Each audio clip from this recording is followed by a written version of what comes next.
Hey everyone, it's your girl Maddie here, aka Beaver Mosh, and today I'm talking to you about a giant bound to fall from the Madrid-based Eternal Storm that's coming off a Transcending Obscurity Records, and this is the second full-length record from this band who takes a particularly emotive approach to melodic death metal with a bit of a progressive edge to it. This is a band that clearly knows how to accentuate their heavier parts with lighter touches, and vice versa. There seems to be a ton of care to the overall narrative. This feels like a planned journey throughout the record's duration.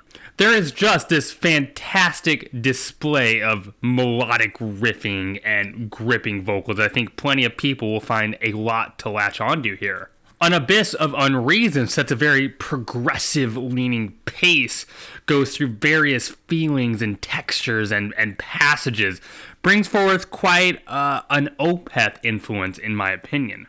What starts quietly gradually grows into these eruptive, clicking drums and these powerful, emotive guitars, and everything is just mixed so well, it all hits in equal impact. While Eternal Storm definitely leans heavily into melody, it's not without a level of ferocity. These guitars have this slicing crunch to them paired with these serrated growls. This is a record that's beautiful and menacing at the same time. I think something you'll notice right away, it's undeniable, is just how good this record sounds. Everything has this considerable nastiness to it, this nice crunch, yet everything also feels very crisp.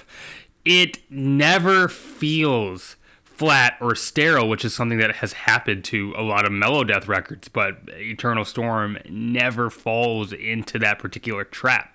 I really enjoy the more spacey take on A Dim Illusion with this ghastly bass and these reverberating riffs. A lot of cool textured leads and fine detail that make this album quite a joy to listen to with a good pair of headphones. Once again, the vocals are so well performed. Fills a room, so much presence with this nastiness, but a heartfelt delivery. The band does implement a lot of clean vocals, but not in a way that takes you out of the experience if you're thinking of, say, like some of those early 2000s metalcore albums. No, here they complement the aggressive vocals seamlessly. It's there for color variation.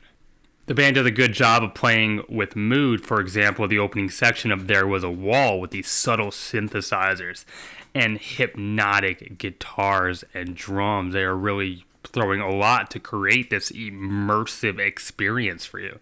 The soul here is so effective, really well performed. It sounds crisp as hell and it just shreds. The band moves from moments of pure ugliness and heaviness to sections that are quite moving, and they make those transitions sound easy.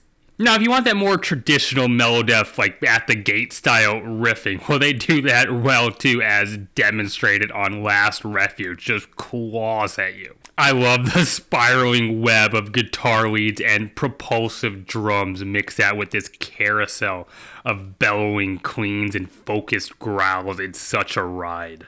Listen to these spindling guitar leads on Lone Tree Domain that kind of bake themselves into this skeleton. It's a detail that didn't really pop out to me until later listens. This is a band that stuffs so much into the record without being overbearing that it makes it so fun to revisit and kind of have other things pop out at you. At times, the band will take on a more spacious approach with swelling tremolos and bright ringing drums.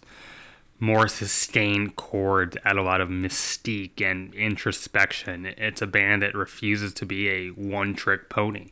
The Sleepers is the highlight for me.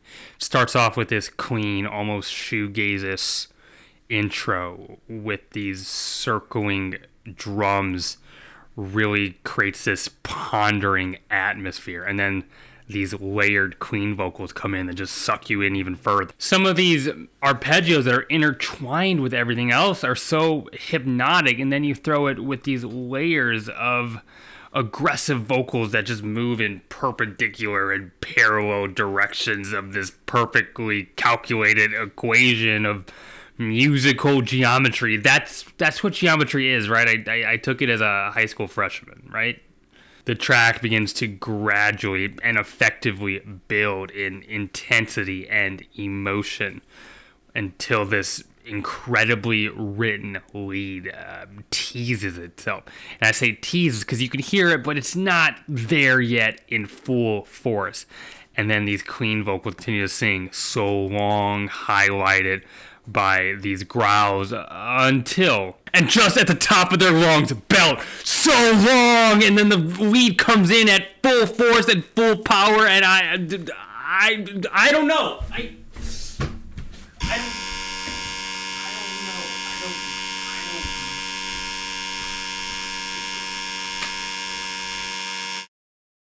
They nailed it. Just a beautifully dynamic moment. I love this track so much, and I just love that the record feels like it's been leading to this climax the entire time. Also, I should mention that Dan Swano offers some vocals here, and then the Queens just lead us to the end, continuously telling us they say we have gone astray. This is a W. This is a winning track. That momentum and that particular melodic motif continues straight into the void, except now it's more intense and heavier. I view the Sleepers and the Void as two parts of the same chapter. They are companion pieces. And it actually eventually builds itself down to this more acoustic rendition of those riffs, just to explode again into another gigantic moment. These last two tracks are almost too good, and honestly, a lesser record could overdo it easily, really try to ham fist that epicness, but no, this band found that sweet spot. The closing title track now seems to bring things down gently, more of a quieter reflection piece, allows you room to breathe in and take in what you just experienced. It has this winding melodic guitar lead that just communicates this loss, this sorrow, this melancholy so well. This record is special. It's well performed, it's exciting, it's moving, and it just packs so much power. The songwriting is always creative. Nothing feels cookie cutter. Some may take issue with the album's length at 70 minutes, but I think it's well paced to an extent to where it totally justifies its duration. If you like melodeath at all, especially say in the vein of like Insomnium, then I urge you to check this one out. I know you're going to dig it. And hey, those are my thoughts. If you like what I do, enjoy my reviews, enjoy my content, hit the like button. It means the world to me if you'd consider subscribing. I have a Twitter you can follow. Link to that is in the bio of this YouTube channel. Leave a comment. I love getting to engage with those. Hey, thank you to my patrons. I have a Patreon now. No pressure to give. I just love the support of you watching, but that's the way you want to support the show, make it more sustainable, that is an option. You right there, keep it metal. My name is Maddie, aka Beaver Mosh, and I'm signing off.